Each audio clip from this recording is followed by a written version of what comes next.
राति हेबा परे जंगलर सबु चढ़ी शोई पड़िथिले। ठीक सेही समय आकाशरू किछि परी तळକୁ आसिले। मते जंगलर परिवेश खूब भल लगे।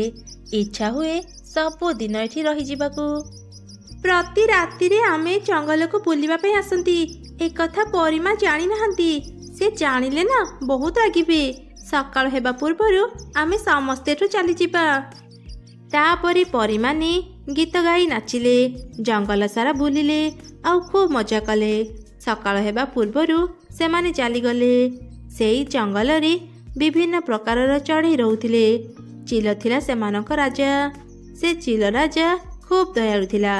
विपद समय रे से चढ़ई मानकु सहाय्य करुथिला। चिल राजार गोटे पुओ थिला। से सबुबेले असुस्थ रहुथिला। जेते जहा कले भी से सुस्थ हेउ नथिला।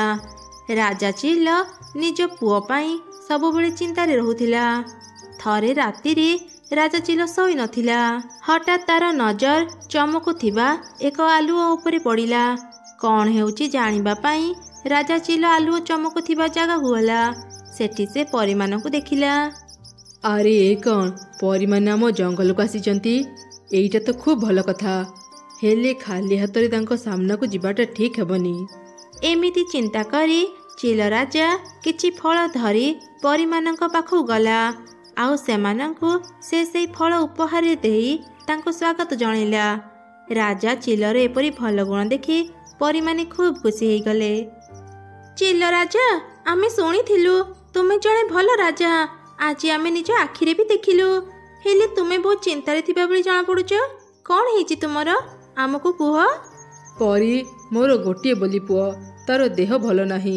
बहुत औषध खाइला परे भी से सुस्थ हेई पारुनी। मो पुओर देह केबे भल हेबो मु सबबेले सेई चिंतारे रहुची। अच्छा हौ मते किछि समय दियो मु देखुची तुम पुओर कौन हेची। एमिति कही परी आखि बंद कला। आउ से चिल राजा पुओर रोग विषय जानी पारिला।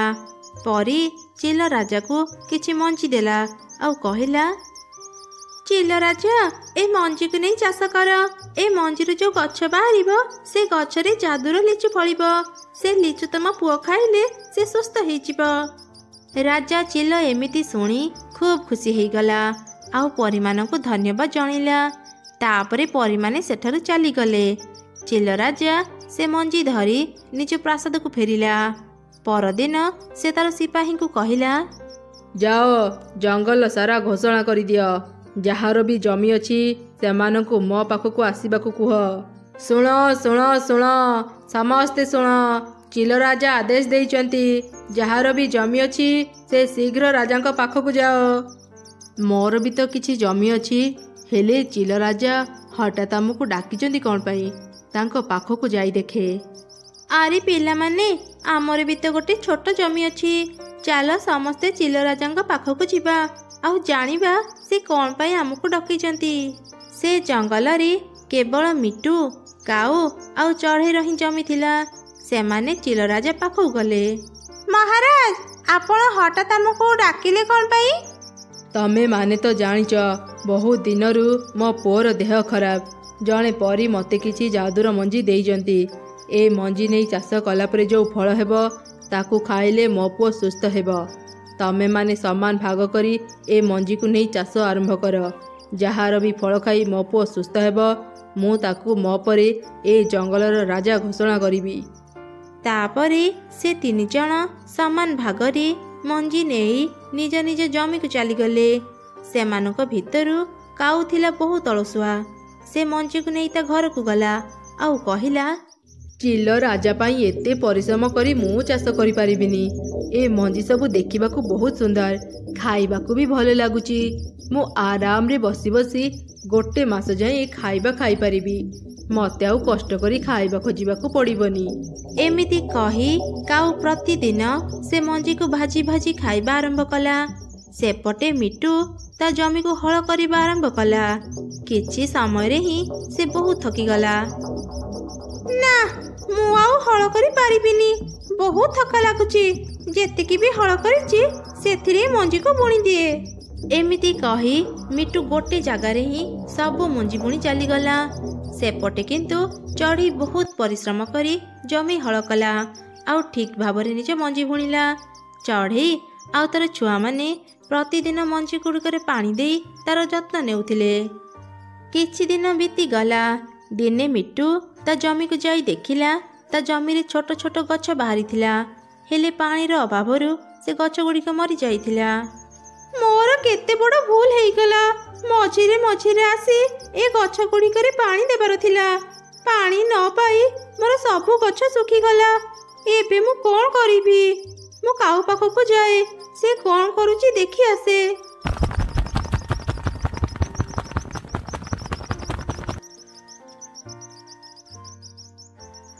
କାଉ, ବହୁ ଦିନରୁ ମୁଁ ତତେ ଦେଖିନି, ତୁ କେମିତି ଅଛୁ? ଆରେ ମିଟୁ, ଭଲ ସମୟରେ ଆସିଲୁ। ମୁଁ ଏବେ ଖାଇବା ଖାଉଥିଲି। ନେ ନେ, ତୁ ବି କିଛି ଖାଇନେ। କାଉ, ତୁ ଏସବୁ କ'ଣ ଖାଉଛୁ? ରାଜା ଚିଲ ଯୋଉ ମଞ୍ଜି ଦେଇଥିଲେ ମୁଁ ସେସବୁ ଭାଜିକି ଖାଉଛି। ଭାରି ବଢ଼ିଆ ଲାଗୁଛି। ତୁ ବି ଥରେ ଖାଇ ଦେଖେ। ତାପରେ ମିଟୁ ବି ସେ ମଞ୍ଜି ଖାଇଲା। ତାକୁ ବି ସେ ମଞ୍ଜି ବହୁତ ଭଲ ଲାଗିଲା। ସତରେ ସାଙ୍ଗ, ଏ ମଞ୍ଜି ଖାଇବାକୁ ନା ବହୁତ ବଢ଼ିଆ ଲାଗିଲା। ମୁଁ କେତେ ବଡ଼ ଭୁଲ କରିଦେଲି। ସବୁ ମଞ୍ଜି ମୁଁ ଜମିରେ ବୁଣିଦେଲି। ମୋର ସବୁ ଗଛ ମରିଗଲା। ଫଳ ବି ପାଇଲିନି କି ତୋ ଭଳି ଭାଜିକି ବି ଖାଇପାରିଲିନି। ମୁଁ ଜାଣିଥିଲି ସେ ରାଜା ଚିଲ ମନ ଗଢ଼ା କଥା କହୁଛି। ଏ ମଞ୍ଜି ଦ୍ୱାରା ଭଲ ଫସଲ ହେବନି, ସେଥିପାଇଁ ତ ମୁଁ ଖାଉଛି। ଆଚ୍ଛା କାଉ, ଚଢ଼େଇ ବି ତ ମଞ୍ଜି ନେଇଥିଲା, ତାର କ'ଣ ଖବର ତୁ ଜାଣିଛୁ କି? ତା ଖବର ରଖି ଆମକୁ କ'ଣ ମିଳିବ? ଏମିତିରେ ବି ମୁଁ ବହୁତ ଦିନରୁ ଘରୁ ବାହାରିନି। ଚାଲ ଥରେ ଦେଖି ଆସିବା ସେ ଚଢ଼େଇ କ'ଣ କରୁଛି। ଏମିତି କଥା ହେଇ ସେମାନେ ଚଢ଼େଇର ଜମିକୁ ଗଲେ।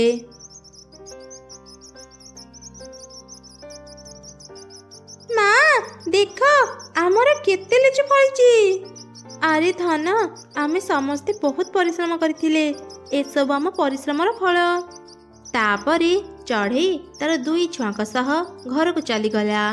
କିଛି ସମୟ ପରେ କାଉ ଆଉ ମିଟୁ ଚଢ଼େଇର ଜମିକୁ ଆସିଲେ। ସେଠି ସେମାନେ ଦେଖିଲେ ଚଢ଼େଇ ଜମିରେ ଥିବା ସବୁ ଗଛ ଗୁଡ଼ିକରେ ଅନେକ ଲିଚୁ ଫଳିଛି। ଆରେ ମିଟୁ, ଏସବୁ କ'ଣ ଫଳିଛି? କାଉ, ତୁ କ'ଣ କେବେ ଲିଚୁ ଦେଖିନୁ? ଏସବୁ ଲିଚୁ ଫଳ। ଚିଲ ରାଜା ତାହେଲେ ଠିକ୍ କହୁଥିଲେ। ଆମେ ହିଁ ତାଙ୍କ କଥାକୁ ବିଶ୍ୱାସ କରୁନଥିଲେ। ମିଟୁ, ଚାଲ କିଛି ଲିଚୁ ତୋଳି ଘରକୁ ନେଇଯିବା, ତାପରେ ସେଠି ଖାଇବା। ଏମିତି କଥା ହେଇ ସେମାନେ କିଛି କିଛି ଲିଚୁ ଧରି ଘରକୁ ଗଲେ। ହଠାତ୍ ସେମାନେ ଶୁଣିବାକୁ ପାଇଲେ, ଶୁଣ ଶୁଣ ଶୁଣ, ସମସ୍ତେ ଶୁଣ। ଯିଏ ବି ରାଜାଙ୍କଠୁ ମଞ୍ଜି ନେଇ ଚାଷ କରିଛ, ସେମାନେ ଶୀଘ୍ର ରାଜାଙ୍କୁ ଦେଖା କର। କିଛି ସମୟରେ ହିଁ କାଉ, ମିଟୁ ଆଉ ଚଢ଼େଇ ରାଜାଙ୍କ ପାଖକୁ ଗଲେ। ତମମାନଙ୍କ ଜମିରେ କେମିତି ସବୁ ଫଳ ହେଇଛି କୁହ? ମହାରାଜ, ମୋ ଜମିରେ ବହୁତ ଭଲ ଲିଚୁ ଫଳିଛି। କାଉ, ତୋ ଜମିରେ କେମିତି ଚାଷ ହେଇଛି କହ? ହଁ ହଁ ମହାରାଜ, ମୋ ଜମିରେ ବହୁତ ଲିଚୁ ଫଳିଛି। ମିଟୁ, ତୋର କ'ଣ ଖବର? ତୋ ଚାଷ କେମିତି ହେଇଛି କହ? ଆଜ୍ଞା ମହାରାଜ, ମୋର ବି ବହୁତ ଭଲ ଲିଚୁ ଫଳିଛି। ଠିକ୍ ଅଛି, କାଲି ସକାଳେ ତମେମାନେ ନିଜ ନିଜ ଲିଚୁ ଧରି ଏଠାକୁ ଆସ। ଯାହାର ବି ଲିଚୁ ଖାଇ ମୋ ପୁଅ ସୁସ୍ଥ ହେବ, ମୁଁ ତାକୁ ଏ ଜଙ୍ଗଲର ରାଜା ଘୋଷଣା କରିବି। ତାପରେ ସବୁ ଚଢ଼େଇ ନିଜ ନିଜ ଘରକୁ ଚାଲିଗଲେ। କାଉ ଘରେ ମିଟୁ ବସିଥିଲା। ସେ କାଉକୁ କହିଲା, ଆରେ କାଉ, ତୁ ରାଜାଙ୍କୁ ମିଛ କାହିଁକି କହିଲୁ? ତତେ ଦେଖି ମୁଁ ବି ମିଛ କହିଦେଲି। ରାଜା ଯେତେବେଳେ ସତ କଥା ଜାଣିବେ, ସେ ତ ଆମକୁ ଜୀବନରୁ ମାରିଦେବେ। ଏବେ ତୁ କହ, ଆମେ ଏ ସମସ୍ୟାରୁ କେମିତି ବାହାରିବା? ଶୁଣ, ମୋ ପାଖରେ ଗୋଟେ ଉପାୟ ଅଛି। ଚଢ଼େଇର ଜମିକୁ ଯିବା ରାସ୍ତାରେ ଖଣ୍ଡା ଧରି ଆମେ ଜଗିଥିବା। ଯେତେବେଳେ ଚଢ଼େଇ ତା ଜମିକୁ ଯିବ, ମୁଁ ତାକୁ ମାରି ତା ଲିଚୁ ଧରି ରାଜାଚିଲ ପାଖକୁ ଯିବି। ରାଜାଚିଲ ମୋ ଉପରେ ଖୁସି ହେଇ ମୋତେ ଏଇ ଜଙ୍ଗଲର ରାଜା କରିଦେବ। ମିଟୁ, ତୁ ଯଦି ମୋତେ ଏଥିରେ ସାହାଯ୍ୟ କରିବୁ, ମୁଁ ଯେତେବେଳେ ରାଜା ହେବି, ତତେ ମୁଁ ମୋର ସେନାପତି କରିଦେବି। ଠିକ୍ ଅଛି ସାଙ୍ଗ, ତୁ ଯାହା କହିବୁ ମୁଁ ସେମିତି କରିବି। ପରଦିନ ସକାଳେ ମିଟୁ ଆଉ କାଉ ଖଣ୍ଡା ଧରି ଚଢ଼େଇର ଜମିକୁ ଯିବା ରାସ୍ତାରେ ଜଗି ରହିଲେ।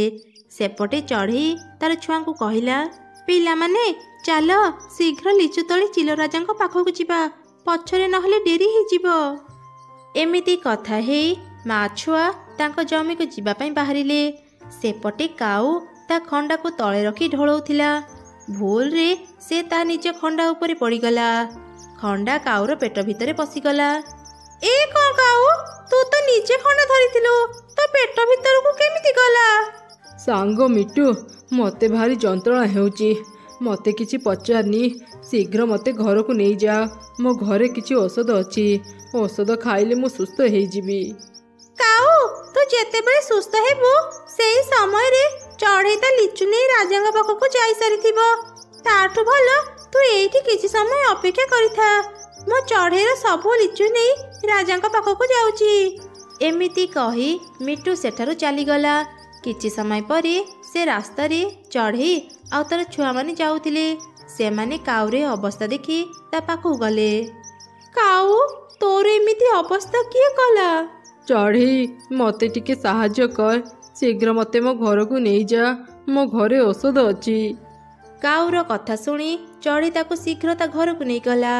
ଆଉ ତାର କ୍ଷତ ଜାଗାରେ ଔଷଧ ଲଗେଇଦେଲା। କାଉ ଧୀରେ ଧୀରେ ଭଲ ହେଇଗଲା। ସେ ତା ନିଜ ଭୁଲ ବୁଝିପାରିଲା। ଚଢ଼େଇ, ତୁ କେତେ ଭଲ। ମୁଁ ତତେ ମାରିବାକୁ ଚାହୁଁଥିଲି, ହେଲେ ତୁ ଆଜି ମୋର ଜୀବନ ବଞ୍ଚେଇଲୁ। ତୁ ସତରେ ଏହି ଜଙ୍ଗଲର ରାଜା ହେବାର ଯୋଗ୍ୟ। ଚାଲ ଶୀଘ୍ର ଚିଲ ରାଜାଙ୍କ ପାଖକୁ ଯିବା, ନହେଲେ ଅନର୍ଥ ହେଇଯିବ। ଏମିତି କହି ଚଢ଼େଇ ଆଉ କାଉ ଚିଲ ରାଜା ପାଖକୁ ଗଲେ। ସେପଟେ ମିଟୁ ଆଣିଥିବା ଲିଚୁ ଖାଇ ଚିଲ ରାଜାର ପୁଅ ସୁସ୍ଥ ହେଇଗଲା। ଏସବୁ ଦେଖି ଚିଲ ରାଜା ବହୁତ ଖୁସି ହେଇଗଲା। ଏ ମିଟୁର ଲିଚୁ ଖାଇ ମୋ ପୁଅ ସୁସ୍ଥ ହେଲା। ଏବେଠୁ ମୋ ପରେ ଏ ଜଙ୍ଗଲର ରାଜା ହେବ। ରୁହନ୍ତୁ ମହାରାଜ, ମିଟୁକୁ ଏ ଜଙ୍ଗଲର ରାଜା ଘୋଷଣା କରନ୍ତୁନି। ମୋ କଥା ଆଗ ଶୁଣନ୍ତୁ। ଏ ଲିଚୁ ମିଟୁର ନୁହଁ, ଏସବୁ ଚଢ଼େଇ ଜମିର ଲିଚୁ। କାଉ ଚିଲ ରାଜାଙ୍କୁ ସବୁ ଘଟଣା କହିଲା। ମିଟୁ, କାଉ ଯାହା କହିଲା ତାହା କ'ଣ ସତ? ନା, ମାନେ ମହାରାଜ, ମୋର ଭୁଲ ହେଇଗଲା, ମୋତେ କ୍ଷମା କରିଦିଅନ୍ତୁ। ନା, ତୋର କ୍ଷମା ନାହିଁ। ତୁ ଯେଉଁ ଭୁଲ କରିଛୁ ସେଥିପାଇଁ ତତେ ମୃତ୍ୟୁଦଣ୍ଡ ମିଳିବ। ମହାରାଜ, ମିଟୁକୁ ଏତେ ବଡ଼ ଦଣ୍ଡ ଦିଅନ୍ତୁନି, ଏଇ ଥରକ ତାକୁ କ୍ଷମା କରିଦିଅନ୍ତୁ। ଠିକ୍ ଅଛି ଚଢ଼େଇ, ଆଜି ତୋ ପାଇଁ ଏ ମିଟୁକୁ ମୁଁ ଛାଡ଼ି ଦେଉଛି। ହେଲେ ଏ ମିଟୁକୁ ଶାସ୍ତି ମିଳିବ। ତାକୁ 10 ବର୍ଷ ଜେଲରେ ରହିବାକୁ ପଡ଼ିବ। ସିପାହୀ, ଶୀଘ୍ର ଏ ମିଟୁକୁ ବନ୍ଦୀ କର। ଚିଲ ରାଜାର ଆଦେଶ ଅନୁସାରେ ସିପାହୀମାନେ ମିଟୁକୁ ବନ୍ଦୀ କରି ଜେଲରେ ରଖିଦେଲେ। ସେପଟେ ଚଢ଼େଇ ସେ ଜଙ୍ଗଲର ରାଜା ହେଲା। ପକ୍ଷୀମାନଙ୍କର ରାଜା ଥିଲା ଚିଲ। ରାଜା ଚିଲ ଘରେ ଏକ ମା ଚଢ଼େଇ ରୋଷିଆ ଥିଲା। ମା ଚଢ଼େଇର ଝିଅ ଆଉ ରାଜା ଚିଲର ଝିଅ ଖୁବ୍ ଭଲ ସାଙ୍ଗ ଥିଲେ। ସେମାନେ ଏକା ସାଙ୍ଗରେ ଖେଳୁଥିଲେ ଆଉ ବୁଲୁଥିଲେ। ଦିନେ ରାଜା ଝିଅର ଜନ୍ମଦିନ ଥିଲା। ଚିଲ ରାଜାର ସ୍ତ୍ରୀ ମା ଚଢ଼େଇକୁ ଡାକି କହିଲା, ଆରେ ରିନୁ, କାଲି ଆମ ଝିଅ ରୋଜିର ଜନ୍ମଦିନ। ମୁଁ ଏକ ଭୋଜିର ଆୟୋଜନ କରିଛି। ଆଖପାଖର ଅନେକ ଚଢ଼େଇ ଆମ ରାଜପ୍ରାସାଦକୁ ଆସିବେ। ତୁ ସମସ୍ତଙ୍କ ପାଇଁ ଭଲ ଭଲ ଖାଇବା ରୋଷେଇ କରିବୁ। ଯାହା ଯାହା ବି ଦରକାର ହେବ ମୋତେ କହିବୁ। ରାଣୀ ମା, ଆପଣ ଚିନ୍ତା କରନ୍ତୁନି, ମୁଁ ସମସ୍ତଙ୍କ ପାଇଁ ଭଲ ଭଲ ଖାଇବା ରୋଷେଇ କରିଦେବି। ଆଚ୍ଛା ଠିକ୍ ଅଛି, ଏବେ ତୁ ଯା, ନିଜ କାମ କରିବୁ। ମିଲି, ଏ ମିଲି, ତୁ ଘରେ ଅଛୁ ନା? ଆରେ ରୋଜି, ତୁ କେତେବେଳେ ଆସିଲୁ? ଆ ଘର ଭିତରକୁ କଥା ହେବା। ମିଲି, କାଲି ମୋ ଜନ୍ମଦିନ। ତୁ ଆଜିଠୁ ମୋ ସାଙ୍ଗରେ ରାଜପ୍ରାସାଦକୁ ଆ। ନାଇଁ ରୋଜି, ଘରେ ବହୁତ କାମ ଅଛି। ମା ଫେରୁ ଫେରୁ ଡେରି ହେବ। ମୁଁ କାଲି ସକାଳେ ତୋ ପାଖକୁ ଯିବି। ମିଲି, ମୁଁ ଗୋଟେ କଥା ଭାବିଛି। ଆମର ଏଇ ଜଙ୍ଗଲରେ ଅନେକ ଗରିବ ଚଢ଼େଇ ଅଛନ୍ତି। କାଲି ମୋ ଜନ୍ମଦିନରେ ଆମ ଜଙ୍ଗଲର ସବୁ ଗରିବ ଚଢ଼େଇଙ୍କୁ ମୁଁ ନିମନ୍ତ୍ରଣ କରିଛି। ଆଉ ସମସ୍ତଙ୍କ ଖାଇବାର ବ୍ୟବସ୍ଥା ବି କରିଛି। ସତରେ ରୋଜି, ତୁ ବହୁତ ଭଲ। ଗରିବ ଚଢ଼େଇ ମାନଙ୍କ ବିଷୟରେ ତୁ କେତେ ଚିନ୍ତା କରୁଛୁ। ମୁଁ ବି ବେଳେ ବେଳେ ଭାବେ, ମୋ ପାଖରେ ତୋ ପରି ଟଙ୍କା ଥିଲେ ମୋ ଜନ୍ମଦିନରେ ମୁଁ ବି ଗରିବ ଚଢ଼େଇ ମାନଙ୍କୁ ଖାଇବା ଦେଇପାରନ୍ତି। ପାରିବୁ, ତୁ ବି ଦିନେ ସମସ୍ତଙ୍କୁ ଖାଇବା ଦେଇପାରିବୁ। ଆଉ ମନ ଦୁଃଖ କରନି, ମୁଁ ଏବେ ଯାଉଛି। କାଲି ସକାଳେ ଶୀଘ୍ର ମୋ ପାଖକୁ ଆସିବୁ। ଆମେ 2 ଜଣ ମିଶି ସମସ୍ତଙ୍କୁ ଖାଇବା ବାଢ଼ିଦେବା। ଏମିତି କହି ରାଜା ଝିଅ ସେଠାରୁ ଚାଲିଗଲା। ସକାଳ ହେଲା ପରେ ମିଲି ରାଜପ୍ରାସାଦକୁ ଗଲା। 2 ସାଙ୍ଗ ମିଶି ସମସ୍ତଙ୍କୁ ଖାଇବା ଦେଲେ। ତୋର ମଙ୍ଗଳ ହେଉ ମା, ତୁ ତୁ ଜୀବନରେ ବହୁତ ଉନ୍ନତି କର। ମୁଁ ବି ଯଦି ମୋ ଜନ୍ମଦିନରେ ସମସ୍ତଙ୍କୁ ଏମିତି ଖାଇବା ଦେଇପାରନ୍ତି, ସମସ୍ତେ ମତେ ବି ଆଶୀର୍ବାଦ ଦିଅନ୍ତେ। ସମସ୍ତଙ୍କୁ ତ ଖାଇବା ଦେଇ ସାରିଲେ, ମିଲି ଚାଲ ଏବେ ଆମେ ବି କିଛି ଖାଇନେବା। ଏମିତି ସେଦିନ ବିତିଗଲା। ମିଲି ଘରକୁ ଫେରିଲା ପରେ ମନରେ ଚିନ୍ତା କଲା, ଆଉ କିଛି ଦିନ ପରେ ତ ମୋ ଜନ୍ମଦିନ। ମୁଁ ବି ରୋଜି ପରି ସମସ୍ତଙ୍କୁ ନିମନ୍ତ୍ରଣ କରିବି, ଆଉ ସମସ୍ତଙ୍କୁ ଖାଇବା ବାଢି ଦେବି। ମା ମା କୋଉଠି ଅଛ? ଶୀଘ୍ର ମୋ କଥା ଶୁଣ। କଣ ହେଲା ରେ ମା, ଏମିତି ଡାକିଲୁ କଣ ପାଇଁ? ମା ଆଉ କିଛି ଦିନ ପରେ ମୋ ଜନ୍ମଦିନ। ମୋ ସାଙ୍ଗ ରୋଜି ପରି ମୁଁ ବି ସବୁ ଚଢେଇଙ୍କୁ ଖାଇବା ଦେବା ପାଇଁ ଭାବିଛି। ଆରେ ମା, ତୋ ସାଙ୍ଗ ରୋଜି ରାଜାଙ୍କର ଝିଅ। ସେ ଚାହିଁଲେ ଏ ଜଙ୍ଗଲ କଣ ପାଖ ଜଙ୍ଗଲର ଚଢେଇ ମାନଙ୍କୁ ବି ଖାଇବା ଦେଇପାରିବ। ହେଲେ ମା, ତୁ ତ ଜାଣୁ ଆମେ କେତେ ଗରିବ। ଏତେ ଟଙ୍କା ଆମେ ଆଣିବା କୋଉଠୁ ଯେ ସମସ୍ତଙ୍କୁ ଖାଇବା ଦେଇପାରିବା? ମା, ତୁମେ ମତେ ଯେତେବେଳେ ବି କିଛି ଟଙ୍କା ଦିଅ, ମୁଁ ସେସବୁ ସଞ୍ଚୟ କରି ରଖେ। ତୁମେ ସେସବୁ ନେଇଯାଅ।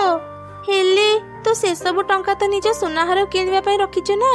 ତୁ କଣ ଆଉ ସୁନାହାର ପିନ୍ଧିବୁନି? ନାଇଁ, ମୋର ଆଉ ସୁନାହାର ଦରକାର ନାହିଁ। ମୋ ଜନ୍ମଦିନରେ ମୁଁ ଗରିବ ଚଢେଇ ମାନଙ୍କୁ ଖାଇବା ଦେବା ପାଇଁ ଚାହୁଁଛି। ତୁମେ ସେସବୁର ବ୍ୟବସ୍ଥା କର।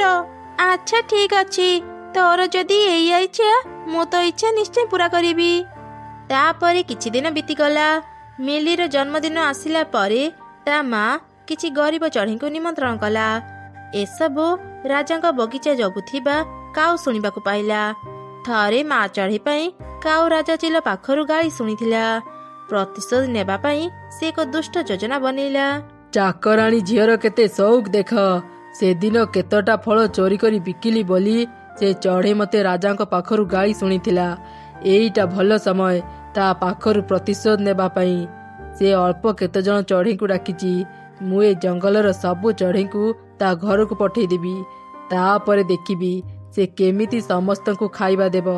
ଯେତେବେଳେ ସେ ସମସ୍ତଙ୍କ ପାଖରୁ ଅପମାନ ପାଇବ, ମତେ ଶାନ୍ତି ମିଳିବ। ମିଲିର ଜନ୍ମଦିନ ହେବା ପରେ ତା ମା ଯେତେ ଜଣଙ୍କୁ ବି ଡାକିଥିଲା, ସମସ୍ତଙ୍କୁ ଖାଇବା ବାଢିଦେଲା। ଧୀରେ ଧୀରେ ତା ଘରେ ଆସି ଅନେକ ଚଢ଼େଇ ଜମା ହେଇଗଲେ। ଏମିତି ଦେଖି ମା ଚଢ଼େଇଟି ଚିନ୍ତାରେ ପଡିଗଲା। ଆରେ ମା ମିଲି, ତୁ କଣ ସମସ୍ତଙ୍କୁ ଡାକିଥିଲୁ କି? ମୁଁ ତ ଅଳ୍ପ କେତେ ଜଣଙ୍କର ଖାଇବା ରାନ୍ଧିଥିଲି। ଏବେ ଏତେ ଜଣଙ୍କୁ ଖାଇବା କେମିତି ଦେବି? ଛୋଟ ମିଲି ଏସବୁ ଦେଖି ବହୁତ ମନ ଦୁଃଖ କଲା। ଏତେ ସାରା ଚଢ଼େଇଙ୍କ ପାଇଁ ଖାଇବା ନାହିଁ ଜାଣି ମିଲି ଘର ଭିତରକୁ ଯାଇ କାନ୍ଦିଲା। ହଠାତ୍ ସେହି ସମୟରେ ଏକ ଚଢ଼େଇ ପରି ତା ପାଖକୁ ଆସିଲା। କିଏ ତୁମେ? ଏ ଘର ଭିତରକୁ ତୁମେ କେମିତି ଆସିଲ? କାନ୍ଦିନି ଝିଅ, ମୁଁ ତତେ ତ ଭଲ ଗୁଣରେ ଉପହାର ଦେବା ପାଇଁ ଆସିଛି। ମୁଁ ଏ ଜଙ୍ଗଲର ପରି, ମୁଁ ସମସ୍ତଙ୍କ କଥା ଜାଣେ। ତତେ ବିପଦରେ ଦେଖି ସାହାଯ୍ୟ କରିବା ପାଇଁ ମୁଁ ତ ପାଖକୁ ଆସିଛି। ଏଇ ଯାଦୁର ହାଣ୍ଡି ନେ। ତୁ ଯାହା ବି ଖାଇବା ମାଗିବୁ, ଏ ହାଣ୍ଡି ତତେ ସବୁ ଦେବ। ତୁ ଏଇ ଜଙ୍ଗଲ କଣ ଆଖପାଖ ସବୁ ଜଙ୍ଗଲର ଚଢ଼େଇ ମାନଙ୍କୁ ଖାଇବା ଖୁଆଇ ପାରିବୁ। ଏମିତି କହି ଚଢ଼େଇ ପରି ସେଠାରୁ ଚାଲିଗଲା। ଯାଦୁର ହାଣ୍ଡିକୁ ମିଲି ଅନେକ ଗୁଡ଼ିଏ ଖାଇବା ମାଗିଲା। ଯାଦୁର ହାଣ୍ଡି ତାକୁ ଅନେକ ସାରା ଖାଇବା ଦେଲା। ସେତେବେଳେ ମା ଚଢ଼େଇ ବି ଘର ଭିତରକୁ ଆସିଲା। ଏତେ ସାରା ଖାଇବା ଏଠାକୁ କେମିତି ଆସିଲା ରେ ମା? ମା, ଯେତେବେଳେ ମୁଁ ଦେଖିଲି ଖାଇବା ସରିଗଲା, ଆଉ କାହାକୁ ବି ଖାଇବା ଦେଇପାରିବାନି ଭାବି ମୁଁ ଘର ଭିତରେ ବହୁତ କାନ୍ଦୁଥିଲି। ସେତେବେଳେ ଜଣେ ଚଢ଼େଇ ପରି ମୋ ପାଖକୁ ଆସିଲେ, ଆଉ ମତେ ଏଇ ଯାଦୁର ହାଣ୍ଡି ଦେଲେ। ଏଇ ଯାଦୁର ହାଣ୍ଡି ଏତେ ସାରା ଖାଇବା ଦେଇଛି। ଯାହା ହେଉ ମା, ସେ ଚଢ଼େଇ ପରୀଙ୍କୁ ବହୁତ ବହୁତ ଧନ୍ୟବାଦ। ଆଜି ତାଙ୍କ ପାଇଁ ଆମେ ସମସ୍ତଙ୍କ ପାଖରୁ ଅପମାନ ପାଇବାରୁ ବଞ୍ଚିଗଲେ। ଚାଲ ଚାଲ ମା, ଡେରି ହେଲାଣି, ସମସ୍ତଙ୍କୁ ଆଗ ଖାଇବା ବାଢି ଦେବା। ତାପରେ ସେ ମା ଝିଅ ମିଶି ସବୁ ଚଢ଼େଇଙ୍କୁ ଖାଇବା ଦେଲେ। ଖାଇବା ସରିଲା ପରେ ସମସ୍ତେ ମିଲିକୁ ଆଶୀର୍ବାଦ ଦେଇ ସେଠାରୁ ଚାଲିଗଲେ। ସେଦିନ ପରଠାରୁ ମିଲି ତା ଯାଦୁର ହାଣ୍ଡି ସାହାଯ୍ୟରେ ସବୁ ଗରିବ ଚଢ଼େଇଙ୍କୁ ଖାଇବା ଦେଉଥିଲା। ଦିନେ